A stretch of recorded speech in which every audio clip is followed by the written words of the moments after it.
जय हिंद, भारत माता की जय। बहुत अच्छा कर रहे हो मेरे देश के कुछ बुद्धिजीव।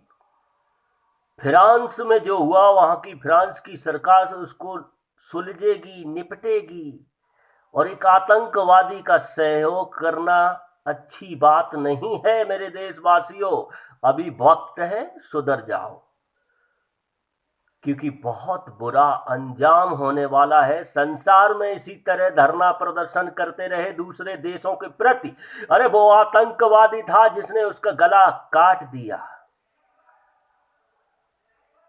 अपने देश के अंदर मकबूल फिदा हुसैन सबसे बड़े संसार के पेंटर हैं, भारत के नामी ग्रामी। उन्होंने देवी देवताओं के इतने नग्न फोटो बनाए, चित्र बनाए, नग्न, जो कपड़े तक नहीं। उनका तो किसी ने गला काटा नहीं। और एक टीचर का गला काटने से ये फ्रांस की प्रॉब्लम है, हमारे हिंदुस्तान की प्रॉब्लम नहीं है। यहां जीते हो शान से तो जियो, मगर गलत कदम उठाने की जरूरत मत करना। हिंदुओं को डरा के, धमका के ये सारी चीजें भूल जाओ, क्योंकि ये नया हिंदुस्तान है। और हमारे प्रधानमंत्री मोदी जी ने जो किया है फ्रांस के साथ सहयोग, वो एक बहुत ही सुनहरा अवसर है। कई मुसीबतों से जब जूझ रहा था हमारा हिंदुस्तान, जब अटल जी थे, जब उन्होंने परमाणु बम का परीक्षण किया था, सारा पूरा मुल्क भारत पर बुरी नजर से देख रहा था और सब टूट पड़े थे एक भूखे हुए शेर की तरह। एक हिंदुस्तान को खाने के लिए अगर कोई छोटे मोटे दिल का होता तो प्रधानमंत्री मर जाता। वो तो हमारे अटल जी थे जो अटल रहे। तो यही फ्रांस था जिसने भारत का साथ दिया था। ये बोल दिया था भारत अपनी रक्षा के लिए कुछ भी कर सकता है। और आज फ्रांस की मुसीबत के दौर में हमारे प्रधानमंत्री जी ने साथ दे दिया, तो इसके लिए बहुत बड़ा बवाल हो गया। अरे आतंकवादियों का कोई मुल्क नहीं होता है, कोई मजहब नहीं होता है। उनका साथ देना सबसे खतरनाक है मेरे देशवासियों। अब ये हिंदुस्तान जाग चुका है, ये नया भारत है। वो पुरानी चीजें भूल जाओ जो पहले गदर फंड मचाते थे। यही यूरोप देशों में बहुत ही बुरी तरह से चलन चल रहा था, सबको शरणार्थियों को शरण देने की। ऑस्ट्रेलिया ने बड़े तहे दिल से स्वागत किया था। क्या किया ऑस्ट्रेलिया का? सत्यानाश कर दिया, आतंकवाद पाल दिया। वही वही हमारे पोलैंड की सरकार थी, एक मजबूत, एक धुआंधार। यूरोपीय देश सब ने उस पोलैंड को इतना दबाया कि जितने शरणार्थी हैं उनको सबको शरण दो, ये मुसीबत में है। तो उस पोलैंड की सरकार ने सीधा मना कर दिया कि मैं कट्टरपंथियों को अपने देश में जगह नहीं दूंगा। वहां के एक सांसद ने तो ये तक बोल दिया था कि मुझे इस सरकार में बिठाया है हमारी सरकार ने, हमारी जनता ने। जिस जनता ने हमें चुन के बिठाया है, मैं उस जनता के साथ विश्वासघात नहीं कर सकता।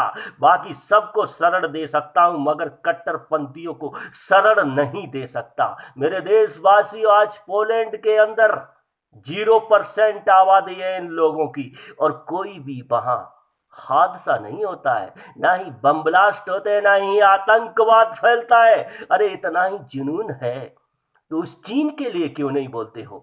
बुर्खा नहीं पहनने दिया जाता है वहां पर, दाढ़ी नहीं बढ़ा सकते हो, नमाज नहीं पढ़ सकते हो, और किसी भी रोजा कुछ भी नहीं कर सकते हो। मस्जिदें तोड़ तोड़ के निशुल्क शौचालय बनाए जा रहे चीन के अंदर, इतना बड़ा।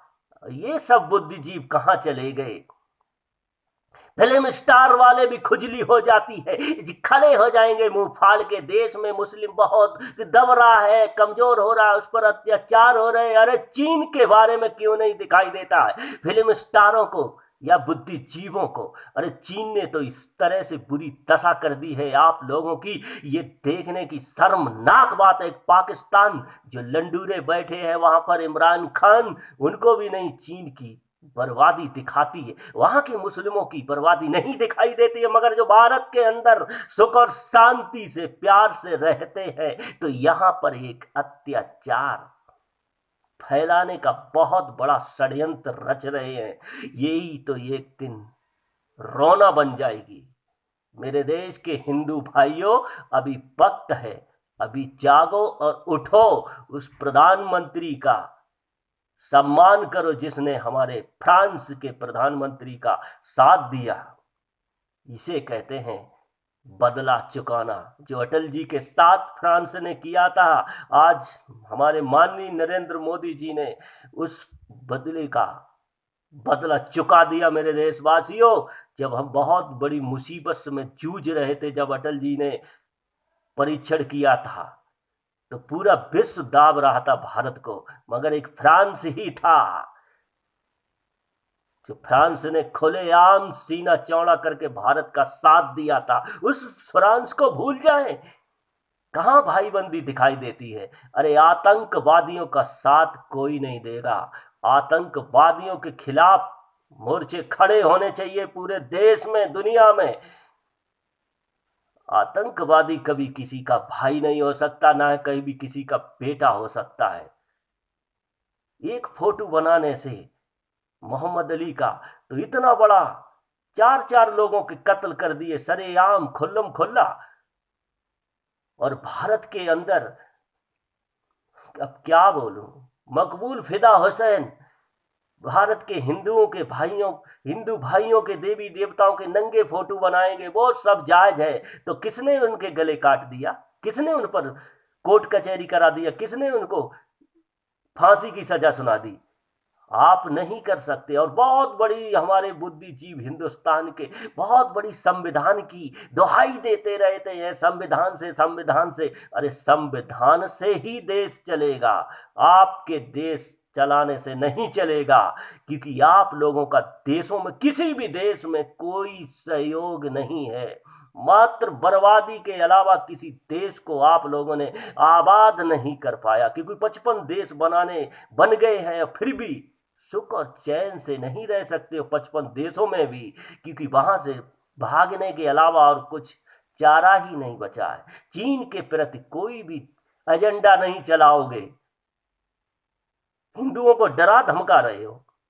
अरे वो जमाना था जिस दिन जब डरवाते थे, डराते थे, डर जाते थे लोग। कश्मीरों से पंडितों का बुरा हाल कर दिया था। ये हिंदुस्तान नया हिंदुस्तान है, अब बहुत कुछ बदलाव हो चुका है। अब वो सारी चीजें भूल जाओ, रहना है प्यार से रहो। ये उथल पुथल भूल जाओ। इस हिंदुस्तान में सिर्फ संविधान से ही देश चलेगा, आपके इस्लाम से देश नहीं चलेगा। भारत माता की जय हो। जय हिंद मेरे देशवासियों। इसको इतना लाइक और शेयर कर दो ताकि हर दिल को छू जाए। जय हिंद।